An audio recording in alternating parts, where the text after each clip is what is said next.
Hello বন্ধুরা, কেমন আছেন? আজ কিন্তু নিয়ে চলে এলাম একটা নিরামিষ পটল পনিরের যুগলবন্দি সুন্দর রেসিপি। সুন্দর মানে খুব টেস্টি টেস্টি একটা রেসিপি।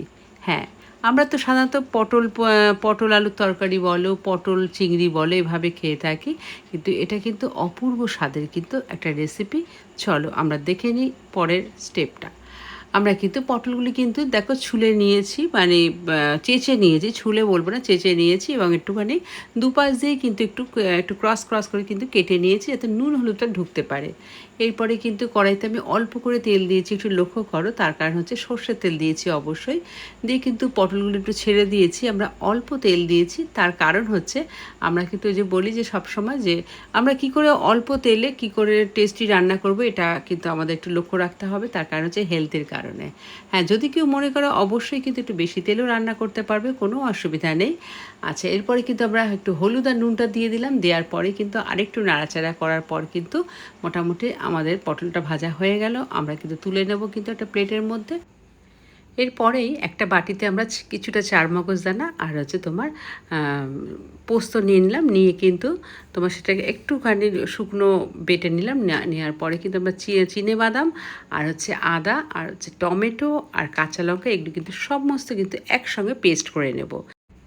এরপরে কড়াইতে সর্ষে তেল দিয়ে সেখানে কিন্তু আমরা ফোড়ন দিয়ে দিয়েছি। কী কী দিয়েছি ফোড়নে? না, গোটা দারচিনি, লবঙ্গ, এলাচ আর হচ্ছে তেজপাতা আর হচ্ছে গোটা সাদা জিরে দিয়ে কিন্তু ফোড়নটা যখন হয়ে গেল তখন কিন্তু আমরা যে পেস্টটা করেছিলাম সেই পেস্টটা কিন্তু আমরা কড়াইয়ের মধ্যে দিয়ে দিলাম, দিয়ে কিন্তু ভালো করে কিন্তু কষিয়ে নিতে হবে। হ্যাঁ, কিছু বেসিক তোমার কিছু মশলা আছে, যেটা তোমার হলুদ, লঙ্কার গুঁড়ো, জিরে ধনের গুঁড়ো, এগুলি কিন্তু আমরা সব কিন্তু দিয়ে দিলাম। কিন্তু এরপরে কিন্তু আমরা কালারের জন্য একটু কাশ্মীরি রেড মির্চ দিয়ে দেবো।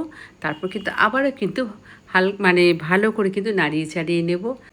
এরপরে আমরা মিক্সি ধোয়া জলটাও কিন্তু একটু দিয়ে দেবো যাতে কিন্তু আমাদের মশলাটা ধরে না যায়।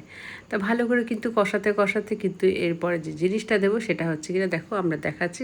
কষাতে কষাতে কিন্তু অলরেডি কিন্তু তেলটা কিন্তু তোমার ছাড়তে শুরু করেছে।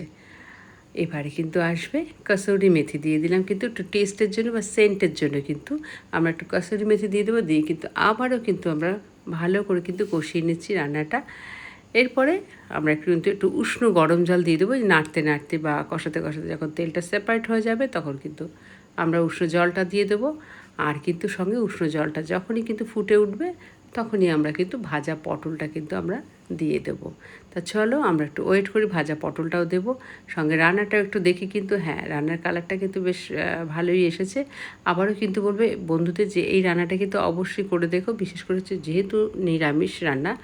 তা এরপরে কিন্তু আমরা যখন ফুটে উঠেছে তখন কিন্তু আমরা পটলগুলি দিয়ে দিলাম। পটলগুলি দেওয়ার পরে কিন্তু ভালো করে নাড়াচাড়া করে একটু ঢাকা দিয়ে দেবো, কেননা কিছুক্ষণ কিন্তু পটলটা তো একটু সেদ্ধ হতে হবে, তা না হলে কিন্তু খেতে অতটা ভালো লাগবে না। তা যাই হোক, আমাদের কিন্তু অলরেডি কিন্তু বেশ একটা থকথকে ব্যাপার চলে এসেছে। কিন্তু আমরা তারপরে একটু কিন্তু পনির কিন্তু দেখো ওপর থেকে বেশ অনেকটা পনির কিন্তু আমরা গ্রেট করে দেবো।